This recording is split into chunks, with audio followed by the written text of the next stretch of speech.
Welcome back to news and views. ఇక త్రివిధ దళాధిపతులతో రాజ్నాథ్ సింగ్ మరోసారి భేటీ కానున్నారు. సిడిఎస్ అనిల్ చౌహాన్ ఇవాళ రాజ్నాథ్ సింగ్తో మరోసారి సమావేశం కానున్నారు. కాశ్మీర్లోని సరిహద్దులో నెలకొన్న పరిస్థితులపై చర్చించనున్నారు. పాక్ దూకుడును అడ్డుకునేందుకు సమాలోచనలు చేరున్నారు. మరోవైపు అవసరాన్ని బట్టి స్పందించాలని ఇప్పటికే రాజ్నాథ్ సింగ్ ఆదేశించారు.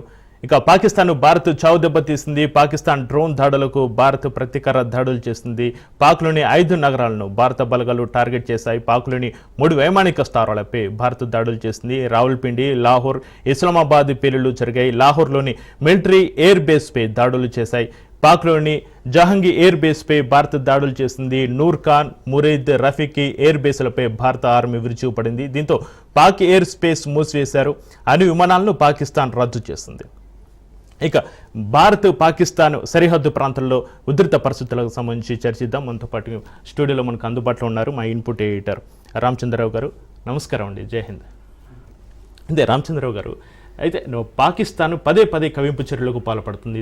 2 రోజుల నుంచి డ్రోన్లను ప్రయోగిస్తూ వస్తుంది. అంతే సమర్థవంతంగా మనం డ్రోన్లని, వాళ్ళ మిస్సైల్ని, వాటి ఫైటర్ జెట్లను కూడా కూల్చివేయడం జరుగుతుంది. అయితే ముఖ్యంగా పాకిస్తాన్ పదే డ్రోన్లని 100కు పైగా డ్రోన్లని అయితే మన పైన విరుచుకుపడుతుంది. డ్రోన్లతోటి మొత్తం చర్చనీయమైంది. ఈ డ్రోన్లు ఎక్కడి నుంచి పాకిస్తాన్కి ఎక్కడి నుంచి వస్తున్నాయి? Good morning Chakri. అంటే మనం ఈరోజు పొద్దున పేపర్లు అన్నింటిలో చూస్తే ఇప్పుడు పాకిస్తాన్ మన మీద ఏ రకంగా డ్రోన్లు ప్రయోగించింది అనే దాని మీద అన్ని పేపర్లు ఫోకస్ చేయడాన్ని మీరు హెడ్లైన్స్లో చదివి వినిపించారు మొత్తం మన ప్రేక్షకులందరికీ కూడా. అంటే ఈ డ్రోన్లు పాకిస్తాన్కి ఎక్కడి నుంచి సమకూరాయి అనే దానికి సంబంధించి ఇప్పుడు చర్చ జరుగుతోంది. టర్కీ దేశం నుంచి ఈ డ్రోన్లని వాళ్ళకి సప్లై చేసి వాళ్ళకి సహకారాన్ని అందించి, అంటే ఇండియా తీవ్రవాదానికి వ్యతిరేకంగా పోరాడుతోంది, ఇక్కడ పాకిస్తాన్కి వ్యతిరేకంగా కాదు. పాకిస్తాన్ ప్రేరేపిత తీవ్రవాదానికి వ్యతిరేకంగా పోరాడుతున్న భారత్ మీద ఇప్పుడు అంతర్జాతీయ దేశాలు ఏ రకంగా స్పందిస్తాయి అనే దానికి సంబంధించి ఒక చర్చ కూడా మొదలైంది. అమెరికాతో పాటు ప్రధాన దేశాలు, రష్యా లాంటి దేశాలన్నీ కూడా ఇప్పుడు మనకి భారత్ చేస్తున్న ఏదైతే చర్యలు తీవ్రవాదాన్ని పుదమెట్టించాలని చెప్పి మనం ఒక ప్రయత్నం చేస్తున్నామో దానికి సపోర్ట్ చేసేటట్టు వాళ్ళు ముందుకు వస్తున్నారు. కానీ ఈ విషయంలో టర్కీ అనేది పాకిస్తాన్కి సహాయం చేయడం, ఈ రకంగా సహాయాన్ని అందించడం అనేది చూస్తూ ఉంటే, ఎందుకంటే ఇప్పుడు డ్రోన్లు అన్నింటినీ కూడా మనకు దాని శకలాలు దొరుకుతూ ఉంటాయి. దాని మీద వచ్చి వాళ్ళు వెంటనే విచారణ జరిపి అసలు ఈ డ్రోన్స్ ఎక్కడి నుంచి వచ్చాయి, వీళ్ళకి ఎలాగ అందాయి అనే దాని మీద కూడా విచారణ జరిపారు గత 2 రోజులుగా. భారత్ తరపున మన రక్షణ భద్రతా దళాలకు సంబంధించి వాటిని వెంటనే ఎంక్వైరీ చేసి ఇంటెలిజెన్స్ తరపున మొత్తం తీసుకున్న సమాచారాన్ని బట్టి అవన్నీ టర్కీ నుంచి వాళ్ళు దిగుమతి చేసుకుని వాళ్ళు అక్కడి నుంచి ప్రయోగిస్తున్నారనే విషయం మనకి పూర్తిగా అధికారిక సమాచారం అందుతోంది. ఈ విషయంలో టర్కీ ఎందుకు ఈ నిర్ణయం తీసుకుందనే దానికి సంబంధించి కూడా ఇప్పుడు చర్చ మొదలయ్యింది. దీంతోపాటు ఇప్పుడు ప్రపంచ బ్యాంకు ఏదైతే ఉందో భారత్ తరపున ఇప్పుడు ఇంటర్నేషనల్ మానిటరీ ఫండ్ అంటారు, IMF అంటారు, దాని ద్వారా ఇప్పుడు పాకిస్తాన్కి ఏదైతే సహాయం అందుతుందో ఆర్థిక సహాయం, దాన్ని ఆపాలని చెప్పి భారత్ ఒక ప్రతిపాదన తీసుకువచ్చింది. దీనికి ప్రపంచ దేశాలన్నీ కూడా ఏ రకంగా సహకారాన్ని అందిస్తాయని ఒక చర్చ కూడా మొదలైంది. అంటే ఈ విషయంలో ఏంటంటే ప్రధానంగా భారత్ ఫోకస్ చేయాలనుకుంటున్నది, ఇప్పుడు మన మీద డ్రోన్లు ప్రయోగించి వాళ్ళు ఏదైతే ఒక దాడులు చేస్తున్నారో దీని ద్వారా ఇప్పుడు టర్కీ లాంటి దేశాలు ఎవరెవరు పాకిస్తాన్కి సపోర్ట్ చేస్తారనేది వెంటనే వాళ్ళు బయటపడిపోతారు. ఎలాగో వాళ్ళు దాచడానికి అవకాశం ఉండదు. ఆయుధాలని వాళ్ళకి సప్లై చేసి ఏ రకంగా సహకారాన్ని అందిస్తారనేది కూడా ఇప్పుడు వాళ్ళు ఎక్స్పోజ్ చేయడానికి మన ఇండియాకు ఒక అవకాశం దొరికింది. టర్కీ లాంటి ఒక దేశాలు ఎవరెవరు ఉన్నారు, పాకిస్తాన్కి అసలు బలం ఎవరు, వాళ్ళ వెనకాల ఎవరు ఉన్నారు, మనకు శత్రువులు ఎవరు అనేది మనకు ఒక క్లారిటీ వచ్చేసిన తర్వాత అప్పుడు రంగంలోకి దిగడానికి అవకాశం ఉంటుంది. అందుకనే చూస్తే ఇప్పుడు మనం గనక ముందుకు వెళ్ళడం మొదలు పెడితే, యుద్ధం అనేది స్టార్ట్ చేస్తే పాకిస్తాన్ ఎన్నో రోజులు తట్టుకోలేదనేది మన భద్రతా దళాలు పదే చెప్తున్న విషయమే. కానీ ఈ 2 రోజులు ఎందుకు సంయమనం పాటించింది అంటే ప్రధానంగా మనం ఎప్పుడు ఫస్ట్ అటాక్ చేసింది మనం అనేటట్టు వెళ్ళకూడదు. ఎందుకంటే తప్పనిసరిగా ఇప్పుడు యుద్ధ నీతి అనేది ఏంటంటే అంతర్జాతీయంగా మనం టార్గెట్ చేసేది వాళ్ళ మిలిటరీనైనా టార్గెట్ చేయాలి, మన మిలిటరీని వాళ్ళు టార్గెట్ చేయాలి. అంతేగాని సివిలియన్స్ పౌరుల మీద, అక్కడున్న పౌరుల మీద ఎలాంటి దాడులు జరగకూడదు అనేది, ముఖ్యంగా జనవాసాలనే టార్గెట్ గా చేసుకుని భారత. అదే ఇప్పుడు నేను అంటున్నది ఏంటంటే మనం వచ్చి తీవ్రవాద శిబిరాలని మనం అంతం చేస్తే వాళ్ళు మన మీద మొత్తం చూసారంటే 26 ప్రాంతాలను నిన్న టార్గెట్ చేసి డ్రోన్లను ప్రయోగించడాన్ని మనం చూసాం చక్రి. 26 ప్రాంతాల్లో వాళ్ళు డ్రోన్లు ప్రయోగించారంటే అవన్నీ కూడా జనావాసాలు ఉన్న ప్రాంతాలే, సివిలియన్స్ ఉండే ప్లేసెస్నే వాళ్ళు టార్గెట్ చేశారు. కానీ ఈ విషయంలో మనం వచ్చి అంతర్జాతీయ సమాజానికి చూపించడానికి ఒక అవకాశం దొరికింది. అంటే వాళ్ళు ఏ రకంగా కవ్వింపు చర్యలకు పాల్పడుతున్నారు. మనం చేసిన అటాక్ని ఎవరు ఖండించలేదు మీరు చూసారంటే.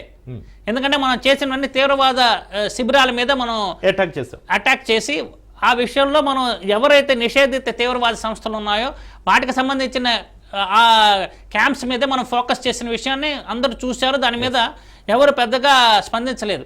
కానీ ఇప్పుడు వీళ్ళు చేస్తున్న దాడులు కనుక ఒక చర్చ మొదలైతే తప్పనిసరిగా దీని మీద మొత్తం అంతర్జాతీయ దేశాలన్నీ కూడా స్పందించాల్సిన ఒక నిర్బంధం ఏర్పడుతుంది చక్రి.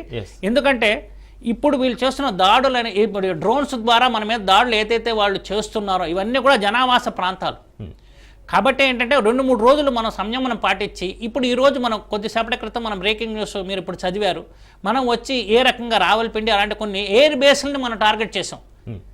వాళ్ళ మిలిటరీ క్యాంప్స్ మీద మనం ఫోకస్ చేసాం. అది కనుక మనం ఇంకా ఉధృతం చేసాం అనుకుంటే వాళ్ళు తట్టుకునే పరిస్థితి లేదు. ఎందుకంటే వాళ్ళు కేవలం డ్రోన్లు ప్రయోగిస్తూనే ఉన్నారు.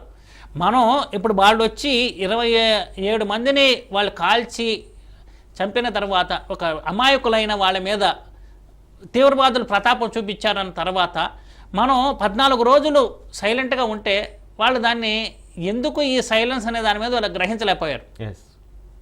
దాని తర్వాత వైలెంట్ చర్య ఉంటుందనేది వాళ్ళు గ్రహించలేకపోయారు. కానీ మనం ఏదైతే ఉన్నామో అక్కడికి వెళ్ళి పీఓకేలోకి వెళ్ళి అక్కడికి వెళ్ళి మన కొట్టుకి అక్కడున్న శిబిరాలన్నింటినీ కూడా డిస్ట్రాయ్ చేయగలిగాము అంటే దానికి కారణం ఏంటి? ఒక వ్యూహాత్మకమైన ఎత్తుగడతోటి ఇప్పుడు భారత సైన్యం అనేది మూవ్ అవుతుందనే విషయం మనకు స్పష్టంగా అర్థమవుతోంది. ఇప్పుడు ఈ 26 ప్రాంతాలకు సంబంధించి వాళ్ళు ప్రయోగించిన డ్రోన్లు అన్నింటినీ కూడా నిర్వీర్యం చేయడం మీద మనం ఫోకస్ చేసాం. దీని తర్వాత మనం చేయబోయేది అంటే ఎందుకు మనం ఫస్ట్ స్టెప్ తీసుకోలేదు కదా, మనం ఎదురుదాడి ఎప్పుడు చేస్తాం? వాళ్ళు మన మీదకి వచ్చిన తర్వాతే మనం చేయాలనే ఒక వ్యూహంతో మొదటి నుంచి భారత్ సంయమనం పాటిస్తోంది. కాబట్టి ఈరోజు జరిగిన ఈ డ్రోన్ దాడిలో ఇప్పుడు టర్కీ అనేది మట్టుకే పాకిస్తాన్కి సపోర్ట్ చేస్తోంది. రాబోయే రోజుల్లో ఎవరెవరు పాకిస్తాన్కి సపోర్ట్ చేయబోతున్నారు అనే దాని మీద కూడా మనం ఆచితూచి అడుగులేస్తూ, అంటే పాకిస్తాన్ అనే దాని మీద యుద్ధం చేయడం మొదలు పెడితే అది ఎక్కువ రోజులు, ఎందుకంటే ఇంతకు ముందు కూడా మనం చూసాం 2 సార్లు లాల్ బహదూర్ శాస్త్రి టైంలో కానీ ఇందిరాగాంధీ టైంలో కానీ యుద్ధం జరిగితే అప్పుడు ఎలాగుండేదంటే వాళ్ళ నడిబొడ్డులోకి వెళ్ళి పాకిస్తాన్ నడిబొడ్డులోకి వెళ్ళి అక్కడికి వెళ్ళి వాళ్ళ మీద యుద్ధం చేసి మనం విజయం సాధించిన సందర్భాలను మనం చూసాం. మరి అప్పటితో పోలిస్తే ఇప్పుడు ఇంకా ఆయుధ పరంగా మనకు అన్ని రకాలుగా టెక్నాలజీ పరంగా మనం అత్యాధునిక ఆయుధాలను ప్రయోగించడానికి కూడా కావాల్సిన అన్ని ఒక ఎక్విప్మెంట్స్ మన దగ్గర ఉన్నాయి. ఓకే సార్, ఇప్పుడు టర్కీకి ఒకనొక సందర్భంలో భూకంపం వచ్చి కకావికలమైన పరిస్థితులలో భారత్ ఎంతో హెల్ప్ చేసింది. ఆర్థిక పరంగా, వస్తు పరంగా అనేక విధాలుగా టర్కీకి హెల్ప్ చేసిన పరిస్థితులు ఎందుకు టర్కీ మనకు వెన్నుపోటు పోవాలని చూస్తుంది, పాకిస్తాన్కి చేయగలుగుతుంది, డ్రోన్లని సహాయం చేస్తుంది? చక్రి ఇక్కడ అంటే ఒక ఏదన్నా కెలామిటీ వచ్చినప్పుడు, ప్రకృతి వైపరీత్యం వచ్చినప్పుడు సహాయం చేయడం అనేది మానవతా దృక్పథంతో ఇన్ కేసు పాకిస్తాన్కి కూడా మనం చాలా సందర్భాల్లో సహాయం చేసాం. అలా అనుకుంటే మన శత్రు దేశం అయినా కూడా ఏదైనా భూకంపం కానీ ఏదైనా ప్రళయం కానీ వస్తే వాళ్ళకి సహాయం చేసిన సందర్భాలు ఉన్నాయి. కానీ ఇక్కడ గమనించాల్సిన విషయం ఏంటంటే భారత్ పోరాడుతున్నది ఇప్పుడు యుద్ధానికి కాలు దివ్వింది పాకిస్తానే. ఇక్కడ మనం ప్రధానంగా గమనించాల్సిన విషయం ఏంటంటే తీవ్రవాదానికి ఇప్పుడు టర్కీ సపోర్ట్ చేస్తోంది అనే ఒక మెసేజ్ వెళ్ళిపోతుంది ఇంటర్నేషనల్ లెవెల్లో. ఇక్కడ వచ్చి భారత్ మీద యుద్ధం అనేది సెకండరీ. భారత్ దేనికోసమని పాకిస్తాన్ని కట్టడి చేయాలనుకుంటోంది? అసలు పాకిస్తాన్కి భారత్కి సమస్య ఎక్కడొచ్చింది? తీవ్రవాదుల్ని ప్రేరేపించి ఒక అమాయకులైన టూరిస్టుల మీద వాళ్ళు ఈ రకంగా విరుచుకుపడ్డాన్ని మనం మతాన్ని టార్గెట్ చేసి ఏ మతాన్ని అడిగి మరి అదే అంటే నేను అంటున్నది తీవ్రవాదం అనే దాని మీద వాళ్ళు సపోర్ట్ చేస్తున్నారు అనే మెసేజ్ ఇప్పుడు మనం పత్రికలు అన్నింటిలో చూస్తే టర్కీని అందరూ కూడా అంటున్నది ఏంటి, విశ్లేషకులు అందరూ కూడా ఏ రకంగా వీళ్ళు తీవ్రవాదాన్ని సపోర్ట్ చేస్తారు. పాకిస్తాన్ సపోర్ట్ చేయడం అనేది కాదు, పాకిస్తాన్ ప్రేరేపిత తీవ్రవాదాన్ని టర్కీ ఎలా సపోర్ట్ చేస్తుంది. సో రాబోయే రోజుల్లో భారత్ కూడా అదే విషయాన్ని కనుక ఫోకస్ చేయగలిగితే టర్కీ విషయంలో ఏ రకంగా వాళ్ళని కార్నర్ చేయడానికి అవకాశం ఉంటుందనేది మనం గమనించవచ్చు. అయితే సార్, ఇప్పుడు పాకిస్తాన్ 100 డ్రోన్లని, వార్ ఫైటర్స్ని, మిస్సైల్స్ని మనం నేలమట్టం చేసిన పరిస్థితి, దీన్ని బట్టి చూస్తే దీన్ని ఆధారంగా చేసుకుని మనకున్న సామర్థ్యాన్ని ఏ విధంగా విశ్లేషించుకోవచ్చు అంటారు? అంటే మనం ఎక్కువగా ఈ మధ్యకాలంలో మనం చూసామంటే మనకు సంబంధించి ఇప్పుడు ఇతర దేశాల నుంచి మనం యుద్ధ విమానాలని మనం రాఫెల్ లాంటి దాన్ని మనం ఇక్కడికి వాళ్ళ సహకారంతో ఇక్కడ టెక్నాలజీని మనం ఉపయోగించి ఈ యుద్ధ పరికరాలని మనం సిద్ధం చేసుకోవడం ఒక ఎత్తు అయితే, మన ఇండియాలోనే తయారు చేస్తున్న యుద్ధ పరికరాలతోటి ఇంకా మనం ఒక పటిష్టమైన ఒక పొజిషన్లో భారత్ ఉందనడంలో ఎలాంటి సందేహం లేదు. ఎందుకంటే మోడీ ప్రధాని అయిన తర్వాత ఎక్కువగా దేని మీద ఫోకస్ చేశారంటే ఈ రకంగా యుద్ధపరంగా ఏదన్నా ఒక పరిణామాలను ఎదుర్కోవాల్సి వస్తే మనం భారత్ అనేది పటిష్టమైన ఒక దేశంగా ఉంది ప్రపంచ దేశాల మధ్య అనేది చాటుకోవడానికి దానికి తగ్గట్టే అందుకని డిఫెన్స్కి సంబంధించి ఆయన బడ్జెట్లో అత్యధిక ప్రాధాన్యతను ఇవ్వడాన్ని మనం చూసాం గత 10 ఏళ్ళుగా. అంటే ఇంతకుముందు ఉన్న డిఫెన్స్ ఎక్విప్మెంట్స్తో పోలిస్తే ఇప్పుడు మనం చూసామంటే మొన్న మనం చేసిన అటాక్ ఏదైతే ఉందో ఆపరేషన్ సింధూర్ అనేది మన భారతదేశం నుంచి ఎక్కువగా అక్కడికి వెళ్ళి 1-2 విమానాలు యుద్ధ విమానాలు వెళ్ళి ఆ క్యాంప్స్ని డిస్ట్రాయ్ చేశారు, తీవ్రవాద క్యాంప్స్ని అని చెప్పి మనకు తెలుస్తుంది. కానీ సాధ్యమైన మేరకు మన భారత పరిధి నుంచే వాళ్ళని ఏ రకంగా డిస్ట్రాయ్ చేయాలనే దానికి ఆ రకంగా మనం ఆపరేషన్ సింధూర్ని ఆపరేట్ చేశాము అంటే దాన్ని బట్టి మనం అర్థం చేసుకోవచ్చు. మనం చేసిన ఆపరేషన్ని అడ్డుకోవడం కుదరలేదు. ఈవెన్ దో వాళ్ళకి మిలిటరీ సపోర్ట్ తోటే అక్కడ ఉన్న టెర్రరిస్ట్ ఆర్గనైజేషన్స్ అన్ని పనిచేస్తున్నాయి. భారత్ ఎప్పుడైనా ఎదురుదాడి చేయొచ్చు అనే సంకేతాలు ఇస్తూనే ఉంది, మాక్ డ్రిల్ చేస్తూ అంటే అందరినీ సన్నద్ధం చేస్తూనే ఉంది. అప్పుడు అలర్ట్ అయిన పాకిస్తాను ఏదో రకంగా దాడి చేస్తుందనే దానికి వాళ్ళు కూడా ప్రిపేర్ అయ్యి ఉంటారు. కానీ మనం ఎక్కడ ఎలా కొట్టగలిగాం అనే దాన్ని వాళ్ళు క్యాచ్ చేయలేకపోయారు. కానీ వాళ్ళు ప్రయోగించిన డ్రోన్లు అన్నింటిని కూడా సాధ్యమైన మేరకు మనం దాన్ని కట్టడి చేయగలిగాం కదా, ఎక్కడికక్కడ నిర్వీర్యం చేయగలిగాం కదా. అసలు భూమి ల్యాండ్ అవ్వకుండానే చేసాం కదా, గాల్లోనే నేలపాలు చేస్తాం. అంటే కొన్ని స్థలాల్లో అవి ల్యాండ్ అయినప్పటికీ కూడా అది జనావాసాలు వాళ్ళు ఏదైతే టార్గెట్ చేశారో మన ఎయిర్ బేస్ని మన మిలిటరీ బేస్ని టార్గెట్ చేసి అక్కడ వాళ్ళు అటాక్ చేద్దాం అనుకున్నారు. కానీ అక్కడ వాళ్ళు మనం అలర్ట్గా ఉండడం వల్ల ఏమైంది, వాళ్ళ ప్రయత్నం అనేది ఫలించకుండా పోయింది. కాబట్టి ఏంటంటే మనం పాకిస్తాన్ అనేది మనకి ఏ రకంగా మ్యాచ్ అవ్వదు. టర్కీ ఇంటర్నేషనల్ సపోర్ట్ తోటే వాళ్ళు దిగి టర్కీ లాంటి దేశాలు మనకంటే ఎంతో అడ్వాన్స్డ్ స్టేజ్లో ఉన్నామని చెప్పి వాళ్ళు చెప్పుకుంటున్నప్పుడు కూడా వాటికి సంబంధించిన డ్రోన్స్నే మనం నిర్వీర్యం చేయగలిగామంటే మన దగ్గర ఇంకా ఎంత లేటెస్ట్ టెక్నాలజీతో ఉన్న ఎక్విప్మెంట్స్ ఉన్నాయి డిఫెన్స్ పరంగా అనేది మనకు స్పష్టంగా అర్థమవుతుంది చక్రి. అయితే ఈ సందర్భంగా S-400 అనే ఒక యుద్ధ నౌకనైతే మనం తీసుకోవడం జరిగింది. 42,000 కోట్లు పెట్టి అప్పుడు చాలా మంది విమర్శించారు కూడా, ఇంత బడ్జెట్ పెట్టి తీసుకోవడం అవసరమని. అదే ఇప్పుడు మనకు సుదర్శన చక్రంగా ఉపయోగపడుతుందని కూడా చాలా మంది మనం ప్రశంసించడం చూస్తాం. అయితే మనకి రష్యా నుంచి మనం కొనుగోలు చేసుకున్నాం, కానీ పాకిస్తాన్ మాత్రం చైనా నుంచి కొనుగోలు చేసుకుంటుంది. చైనా మాలు మనం చూస్తూనే ఉన్నాం. ఈరోజు వస్తువు పనిచేసిన వస్తువు రేపు పనిచేస్తుందో లేదో కూడా తెలియని పరిస్థితి. ఆ చైనా మీద ఆధారపడిన పాకిస్తాన్ పరిస్థితి ఇప్పుడు ఏందో మనం చూస్తున్నాం. అంటే చక్రి ఇక్కడ ఏంటంటే మనం ఎక్విప్మెంట్ బేస్డ్గా వాళ్ళకి సంబంధించి వాళ్ళు ఏ రకంగా దాన్ని ఏ సందర్భంలో ఉపయోగించాలనే దానికి సంబంధించి కూడా ఉంటుంది. ఇప్పుడు చైనా అనేది పరోక్ష సహకారాన్ని అందిస్తుంది పాకిస్తాన్కి. చైనా పూర్తి సహకారాన్ని అందిస్తే వాళ్ళు ఆ రకమైన ఒక ఆపరేషన్ అనేది వేరే రకంగా ఉంటుంది. కానీ ఇప్పుడున్న పరిస్థితుల్లో ఈ ఆర్థిక సంక్షోభాన్ని ఎదుర్కొంటున్న పరిస్థితుల్లో ఏ దేశం కూడా ఓపెన్గా వచ్చి పాకిస్తాన్కి సపోర్ట్ చేయడానికి అవకాశం లేదు. ఎందుకంటున్నానంటే ఇప్పుడు ఆర్థికపరమైన అంశాలతో ముడిపడిన ఒక విషయంగా మనం ఇప్పుడు భావించాల్సి ఉంటుంది. ఈ యుద్ధ వాతావరణాన్ని కనుక మనం పరిశీలించామంటే పాకిస్తాన్ తోటి కలిస్తే ఎవరికి ఎంత లాభం, అంటే ఒకళ్ళు వెళ్ళి సపోర్ట్ చేస్తున్నారంటే కేవలం భారత్ తోటి ఒక వైరాన్ని పెంచుకోవడం అనేది ఒక ఎత్తు అయితే రాబోయే రోజుల్లో వాణిజ్యపరమైన అంశం కూడా దీంతో ముడిపడి ఉంటుంది.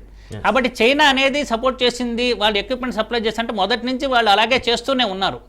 ఈ తీవ్రవాదానికి సంబంధించి ఇప్పుడు అటాక్ జరిగితే దాన్ని చైనా పూర్తిగా ఖండించిన సందర్భం కూడా లేదు. మనం గమనించామంటే ఇంత దారుణమైన ఒక ఘటన జరిగింది, 27 మంది అమాయకుల్ని ప్రాణాలు తీసేశారంటే కూడా చైనా పెద్దగా స్పందించలేదు.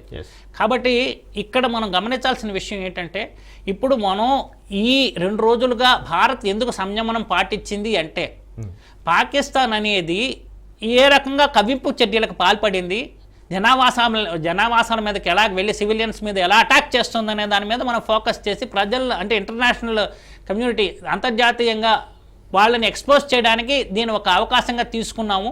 ఇక రాబోయే రోజుల్లో అంటే దీన్ని ఒక 2-3 రోజులు అలాగే పొడిగించుకుంటూ వెళ్ళడం వల్ల ఏమవుతుందంటే ఇప్పుడు మనం ఈ సింధు జలాలకు సంబంధించి ఒక ఒప్పందాన్ని రద్దు చేసింది భారత్ పాకిస్తాన్ తోటి. ఇది వచ్చి ఒక మానవతా దృక్పథంతో దీన్ని మీరు పరిశీలించాలి కదా అని చెప్పి ఇంటర్నేషనల్ కమ్యూనిటీ ఇండియాని ప్రశ్నించే అవకాశం ఉంటుంది. కానీ ఈ 2-3 రోజులుగా జరిగిన దాడులను కనుక చూస్తే యుద్ధానికి పాకిస్తాన్ కవ్వింపు చర్యలకు చేస్తుంటే మేము ఎలాగా సింధు నది ఒప్పందాన్ని మేము ఎలాగా కొనసాగించడానికి అవకాశం ఉంటుందని చెప్పి మనం కార్నర్ చేయడానికి ఒక అవకాశం ఉంది. దీంతో పాటు ఏంటంటే ఈ నీళ్లు కనుక డిలే అవుతున్న కొద్దీ అక్కడ ఉన్న పరిస్థితులు చూస్తే రోజు రోజుకి ఇంకా ఒక సంక్లిష్టమైన పరిస్థితిని ఎదుర్కోవాల్సిన పరిస్థితి ఏర్పడుతుంది.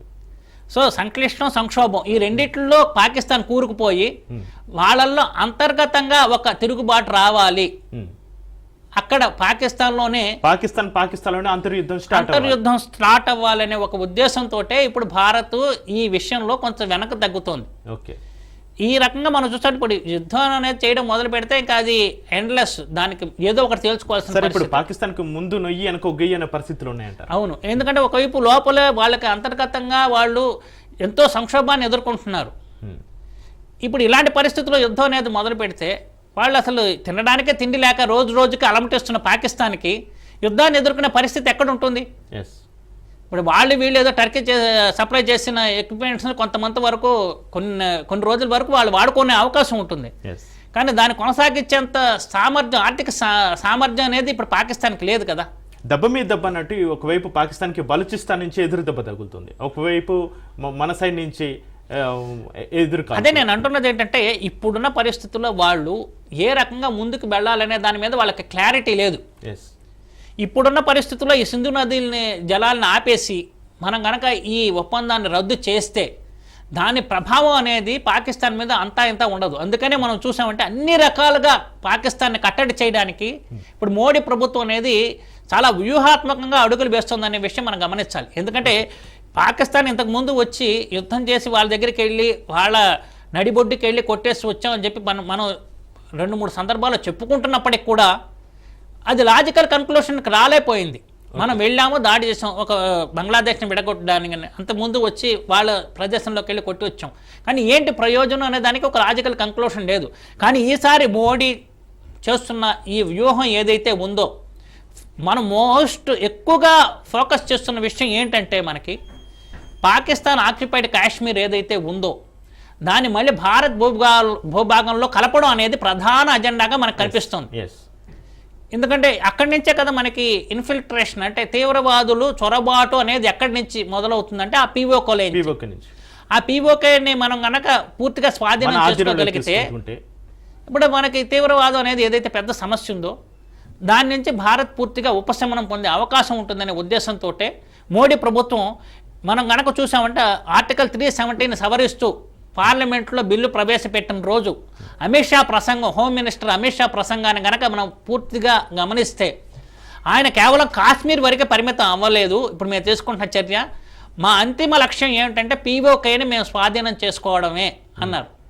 ఓకే, అంటే మన బీజేపీ అజెండాలో కనుక మనం చూసామంటే ప్రధానంగా వాళ్ళు కొన్ని కీలక అంశాలను పెట్టుకున్నారు. ఆర్టికల్ 370 సవరణ, అయోధ్యలో రామజన్మభూమిలో రాముడి ఆలయ నిర్మాణం, కామన్ సివిల్ కోడ్ ఇలాంటివి కొన్ని పెట్టుకున్నారు. దాంట్లో ప్రధానమైన అంశం ఏంటంటే పీఓకేని మళ్ళీ మనం స్వాధీనం చేసుకోవాలనేది బీజేపీ అజెండాలో ఉంది. ఇప్పుడు మోడీ 75 ఏళ్ళు పూర్తి అవుతున్నాయి, ఆయన మళ్ళీ నెక్స్ట్ ప్రైమ్ మినిస్టర్గా ఉంటారా లేదా అనేది ఒక చర్చ. ఆయన ఏంటి నెహ్రూ తర్వాత ఎక్కువ సంవత్సరాలు ఆయన ప్రధానిగా ఉన్నారనే ఒక రికార్డుని ఆయన బ్రేక్ చేశారు. తర్వాత ఆయన లక్ష్యం ఏంటి, ఫర్ ఎవర్ నిలిచిపోవాలంటే ఏం చేయాలి? భారత్లో అయోధ్య నిర్మాణంతో రామాలయ నిర్మాణంతో ఆయన పేరు చిరస్థాయిగా నిలిచిపోయింది. దాంతోపాటు మొత్తం దేశంలో అందరూ అంగీకరించే ఒకే ఒక విషయం ఏంటి, పీఓకేని మళ్ళీ తీసుకురావాలి భారత్కి. భారత్ స్వాతంత్రం తర్వాత జరుగుతున్న ఈ విషయానికి, ఈ సమస్యకి పరిష్కారం చూపించాలంటే ఏం చేయాలి? పీఓకే మీద దాడి చేసి దాని ఇది ఒక అనువైన ఒక అవకాశంగా నిర్ణయం తీసుకొని అతను ప్రధానమంత్రిగా ఉన్నప్పుడు చేయాలని అతని లక్ష్యం. అది ఇప్పుడు ఉన్న ఈ అడుగులను గనక చూస్తూ ఉంటే తప్పనిసరిగా పీఓకేని మళ్ళీ భారత్ ఆధీనంలోకి తీసుకురావడానికే చివరికి లాజికల్ గా తీసుకెళ్లి అక్కడికి ల్యాండ్ చేస్తారనేది మనకు స్పష్టంగా అర్థమవుతుంది. రైట్.